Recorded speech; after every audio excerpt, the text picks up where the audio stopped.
Testing 1, 2, 3. Testing 1, 2, 3.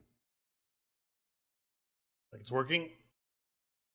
Greetings from California, USA. My name is Andrew Waters, and I'm presenting today at the TUG 2024 conference on my software system, Full Spectrum Litigator. Just an agenda for everyone's use. First, I'm going to talk about my background, challenges in my work as a law firm owner, solutions that I've come up with, the tech-specific aspects of the solution, future uses of tech in my system, and the conclusion.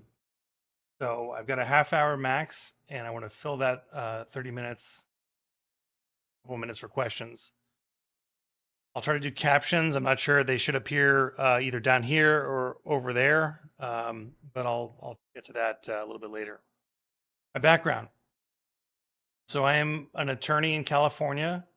I have a law firm of 4 attorneys and 4 administrative professionals based in Redwood City, California. I've been in practice for just under 19 years, and I've had my own law firm for 8 years. So in that time, I've seen a lot in terms of information systems and what is necessary for us and other firms and what challenges there will be in the future. I'm also a self-taught web application programmer with 24 years of experience in the LAMP stack. And I found that experience has helped a lot in terms of adding features to my web platform and so on. So let me talk to you for a second about what's on the screen here. We've got obviously my intro over here on your left. Got logged into my server on the right, which I'm going to demo some stuff for you shortly. I've got just telemetry down here for my own purposes. I'm in OBS, but the rendering is close to adequate. Continue to monitor that.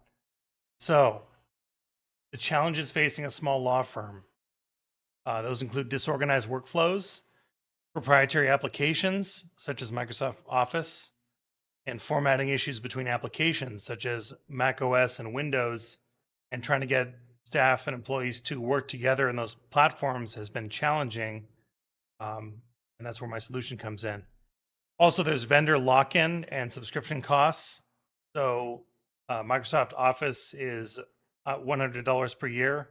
Not too much, but the point is, it's not just MS Word, it's MS Word and ProLaw and LexisNexis and all these other applications for law firm use that require additional subscriptions to get the features. Another challenge is coordinating people in the firm on tasks and cases and making sure that everyone is communicating with each other adequately. That's been a challenge over many years, and I've improved that with my system, but I'm going to talk about how I resolve that. Integration of various information systems, most of them Windows only, has been challenging. For example, Microsoft Access or Excel, people often use that for billing or for other case tracking features, and those are difficult to integrate with Linux. My chosen platform for my workstation and servers is Red Hat Enterprise Linux, and I have a cross-section of users in the office, some using Mac OS, some using Windows, myself using Linux. It's challenging getting people on the same page with those different platforms. So also email and calendaring is an issue. On my systems, which are all Mac OS for the employees, we have Thunderbird, and we have that for both email and calendaring, as I have my own Radical calendar server as part of my email server in my AT closet over here. But in any case, calendaring and email are just challenging because without Outlook or Microsoft Exchange and not wanting to be on those platforms, it's been difficult to get everyone on the same page and coordinated. My solution. I came up with a solution a few years ago in 2017, and it is one integrated system for handling tasks, time, files, billing, email, calendaring, and various reports. And that system has been under development for the last 7 or 8 years. So the current system came about because I was using a Mac for my desktop, and my paralegal wanted to use Windows. And we had a Samba file server on the Linux machine that we were was our file server. It was not working properly on Mac OS. They still not work properly. So it just snowballed from there. Current system, I will show you in a second. It's a LAMP web application running PHP and PostgreSQL. We currently use FPDF for printing PDF pre-bills and bills, but I will show you how we've changed that to TeX in the recent past. Email and calendaring is, as I mentioned, via Thunderbird on the current system. But the next generation portal that we have will integrate calendaring, email, task management, file management, etc. Let me show you my current generation portal. This is, and by the way, I hereby bless you all with a non-disclosure agreement. This has attorney-client privilege information, but there's no other way I could really demonstrate this without showing what I'm doing. But anyway, over here on the top left, just some information about users in the firm and what they each are working on in terms of number of hours and their earnings for the firm. We've got a bunch of features here that are a web application based setup. And this is the homepage, which has the tasks for everyone. And if you click on any particular link, you'll get like a link to that person's file. So I have file server integrated with my portal. And here we have just a task list of what people are doing and what it's been assigned to various persons in the firm. Got tags so that when you click on someone's user page, like this is Lorraine, for example, you'll see all the tasks that have been assigned to her. Or that she's tagged in and is collaborating on. So over here on the right, we have precedence, the homepage. Precedence, which is critic through low, but the most common categories are routine, priority, and urgent. And that's kind of a visual indicator of what people are doing. The problem with this is not that it works, which it does. It's that it is a static and tabular format system for displaying task information for our users. So what I have done is do a next generation portal, which has a different visual paradigm. That's what I'm showing you now. Next gen. Over here, obviously I've got some work to do on the formatting, but what we have here is a task list, which has all the tasks you saw on the previous screen, but they're sorted in terms of cards on this next gen user interface that I created. And this user interface is intended to provide a more intuitive way of accessing the information and also a more user-friendly approach. So just a couple examples. Turn off my KPI. Emails. We've got email integrated with the next-gen portal so that people can read their emails in a very basic fashion on the portal screen without even going to Thunderbird. That's this window right here. And obviously this is a file browser that I did, and you can kind of browse around and reorder tasks however you want as the user. And you have the ability to prioritize in your own personal priority list what you want to do as windows, etc. But here's where TeX comes in. In the old portal, in the old portal, there's no way to get a summary or a task assignment of what you were doing or were assigned because all you have is the web page. So what I did is on the next gen portal, I've got the ability to print task orders, which is linked in each task, and that creates a TeX file that reads from a TeX template and creates a PDF of whatever task it is that's assigned. So for example, this one, it's no secret. In this case, the client wants to do XYZ. Let me click on task order. And what I get is a PDF that's printable. And I can also print this to my copier in the office with an additional command. But in any case, the user gets a PDF of the task order, which pulls data from my database. And this is formatted in TeX and created as a PDF and then output to the browser. Let me show you the code that did that. Over here, I am on my portal. I've got the warning message, etc. But we go to the tasks folder in next gen. Okay, so I'm in my next gen folder, and what I'm going to show you is the task.php file that creates this task PDF. What I have here, anybody who's familiar with PHP, they'll see, that I have a procedural paradigm here. But in any case, my first step is to read the TeX template from the file system, and that's task.tex. I will show you that in a second here. What I've done is create TeX template where I have a standard document with all the packages that I want to use and so on. But what I've done here is put declared PHP command so I can have code. That's that right there. I've got PHP code or PHP variables in the PHP tag, and that's null in terms of what TeX does with it. So I can put PHP variables right here. Example, I've got the PHP tag, and I just said var name or name of my law firm.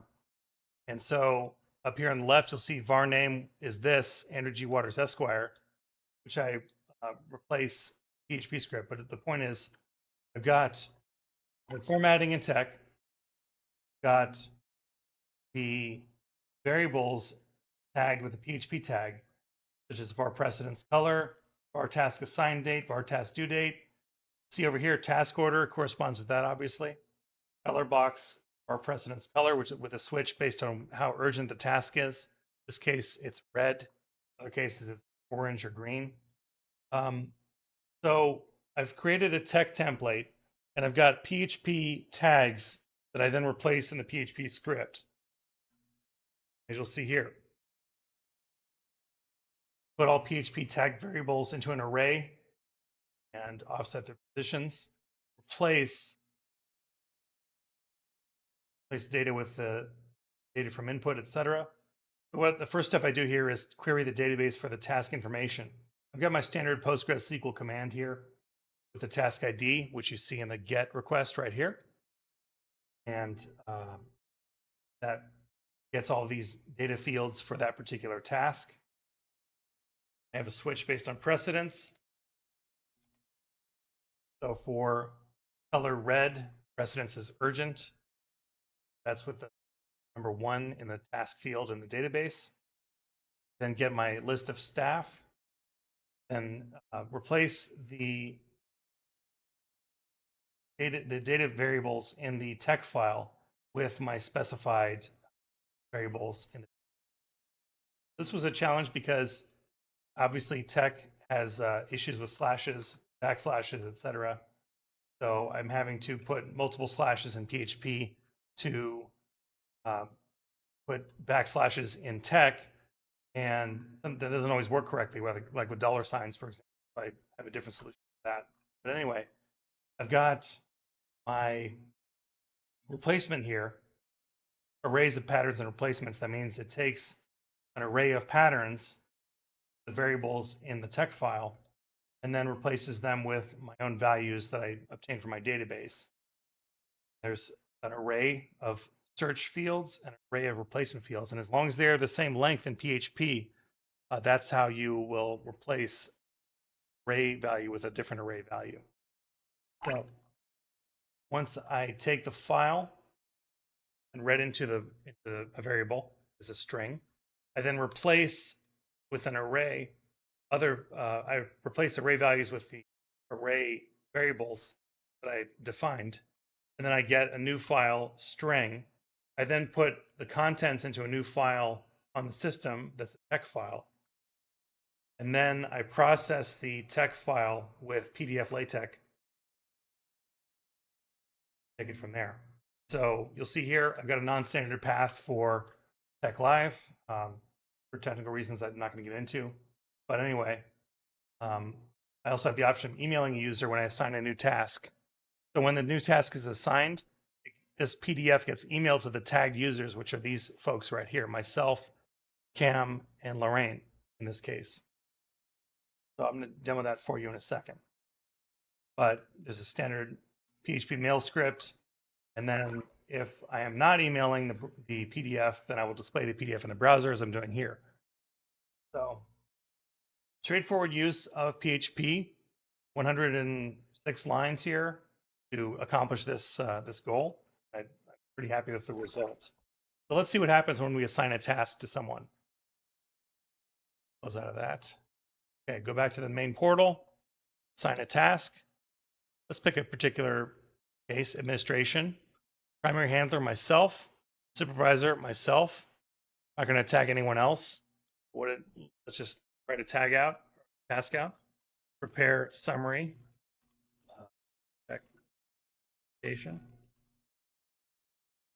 As much time as possible on this.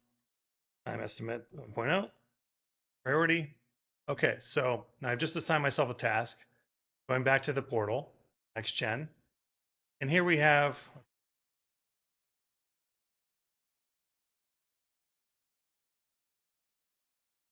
there it is. That's my task. And then my email should show a task order, which I will get to in a second. But if I click on this again, there's my task order. It shows in the web browser, but I also have this on my email. And that's a live generated file from TeX of my current recently assigned task. So that is the task management system on my portal. As I've shown you, it has a PHP script that generates, that takes a TeX template and replaces the variables in it, and then renders the TeX file with PDF LaTeX. So that's my task example. Next, I think we have the pre-bill and bill example. So in the old portal, we've got for billing screen, we've got a bunch of cases with information on. What I'm going to do is show you the pre-bill under the old portal. Now, this is a FPDF module in PHP. It's super helpful, but at the same time, it has way fewer options and customizations and bells and whistles than LaTeX. So I have a very basic printout here, and this is what I've been using since 2017 for the pre-bills that people get. A pre-bill is an estimate of what the person will owe given the work that's in progress, called WIP, or work in progress. So this is what the old pre-bills look like. The new pre-bills in the NextGen system, you can access by clicking on the task. Now, I don't have that case up here, but let me just click a different one. Pre-bill for this matter. Now we have, it's no secret who my clients are, by the way, because we have court filings that show that I'm representing them. So for this particular client, Jessica, we have a pre-bill that shows on my letterhead what the date was, who worked on the task, what the task was, time spent, the hourly rate, and the subtotal for that particular time entry. And this goes down until the end in terms of SQL entries, and it shows me a summary of who did what on the case, how much the bill will be for that individual, the subtotal, cost advance for the client, any previous balance the client had, prepayments or credits, and the estimated total due. In this case, this client has a credit balance, and their balance will be updated as new time entries are added. So this is my pre-bill where I have there's an opportunity to send to the client what their standing is or what they will be expecting to owe in the near future. So that's the pre-bill. Let me show you the pre-bill PHP script. Pre-bill TeX file. This is similar to the task TeX file. Now here we have, as you can see, the variables are tagged by PHP tags once again. Then I have other text in line with the tags that indicates what the variables are, but it's kind of, description or descriptive text about what the variables will be. So this is corresponds to the end of the pre-bill that shows summary by biller, got summary by biller, and then so on. So very simple and very helpful to have this template TeX that I can just replace my variables with PHP output and then generate a PDF that's very helpful to the client and myself to see where everyone stands. So that's the pre-bill feature. And next we have the email feature. So email over here, got these are just unread messages in my inbox. These are the last 20 unread messages. So we have the opportunity to look at the email or print it or both. So let's just say I want to look at that email. Here it is right there, just loaded. I do this with an IMAP request in the PHP script to my email server. It's on a separate machine.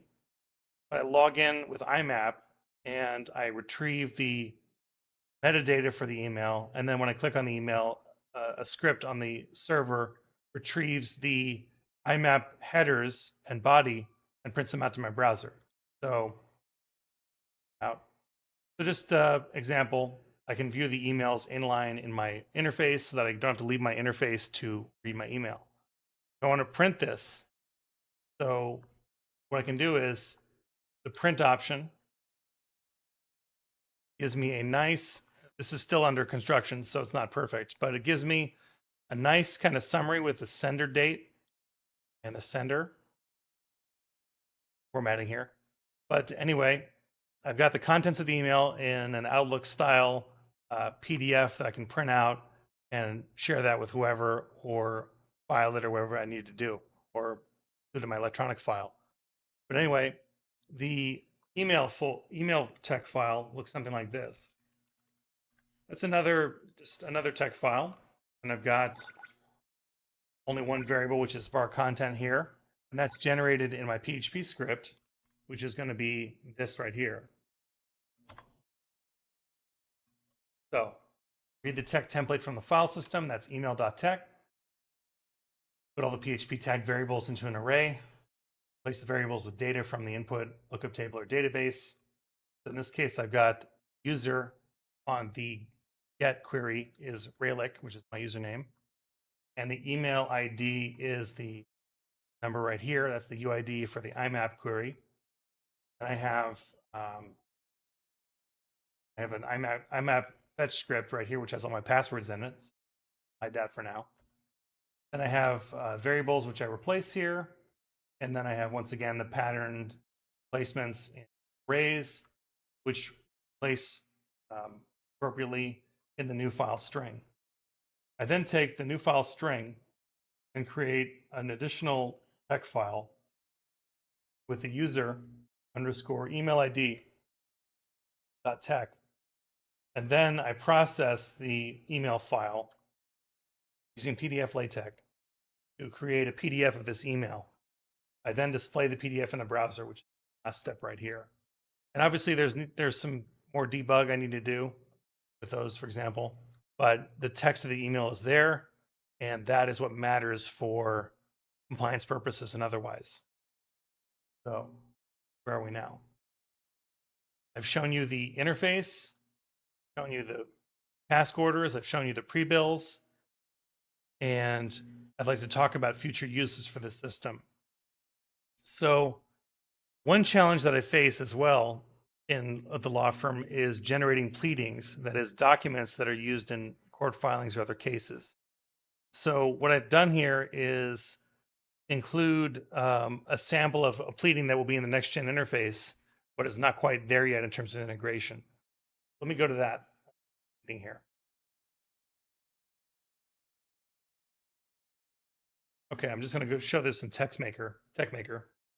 So what I get here is a template that I've custom drafted from resources online as well as my own work, so that you see what it can look like or what it will look like in the near future with different options that I have. What I'm going to do is have these fields at the top be sourced from a database or a template, and then obviously the court from wherever court it is and a list of courts. Parties will be listed from a database, and the type of pleading will be done in a web form. But all I do is I type into a web form what I want the document to show, and then it's going to create a PDF for me that looks like this in the browser. I'm not quite there yet, so I will be there within about a month, I think, with the different options for pleading templates. Another thing I need to do is a calendar and report template so that I have calendars printed in my system. Because currently we use Thunderbird for our calendaring with a Radical backend, and that's helpful and super useful. But the thing is, someone has to have Thunderbird to see the calendar. What I would like to do is have calendar reports where it shows for each individual user what their upcoming events are and what their deadlines are and what the dates are and what the invitations are for Zoom and things like that. So in the near future, I will have a calendar-based report that generated by tech that has all that information. So calendaring is one example. Reporting on telemetry and metrics for the firm is another one. So I can have nice printable PDF reports of what the firm is doing and what people are up to in terms of tasks or task clearance rates or things like that. Because I have all the data. What I need to do is format it appropriately so that it's readable and usable in an actual law firm setting. In terms of my concluding thoughts, TeX and LaTeX are the greatest free software of all time, in my opinion. They integrate nicely with LAMP web application stack. I find it straightforward to integrate into my web platform and web application because it's editable in Vim and any other editor and can process relatively quickly. One challenge and improvement is that rendering speed is not optimal. So for example, if I go to render my task order here, that's about 500 milliseconds, or if not longer. So what would be nice is, that's about 1,000 milliseconds. What would be nice is an optimizer for LaTeX or PDF to LaTeX that would enhance the responsiveness of the system. Because if you look here, even on my system here, without any optimizations, the rendering is only 330 ms. That's with that IMAP query that reads the first out of 10,000 messages or so, the top 20 unread messages. I'm very happy with the performance and responsiveness of my interface. It's just that the PDF generator could use a little bit more optimization. There might be optimizations that could be made when running PDF to LaTeX from a command line. I'm not sure. That's above my pay grade. I'm just an end user. So where are we now? This system has a lot of potential, and what it will be in the future is a system that I sell to other attorneys or license to other attorneys. It's not quite there yet, but that is on the long-term plan future for this product. So with the easy customization and templates, I find that it will be very easy to put in other law firms' data in the letterhead and extend this system to other law firms, which is the goal. But I'm not quite there, as I said. So what else? In terms of cost, obviously this is a substantial cost savings for the firm, because if I wanted to have my own pro law system or other template-based system that is a professional document management system, it would cost a lot more than zero, which is what the current LaTeX portion costs. So I'm overall very happy with LaTeX and TeX-based workflow. I think it's been a great addition to my firm. I've got great feedback from my coworkers, and I think that I'll be using this extensively going forward, particularly with generating template pleadings and other documents that might require some customization. So I think I've used about 20 minutes here. But anyway, I've got time for questions. I'll be live here momentarily. Thank you very much.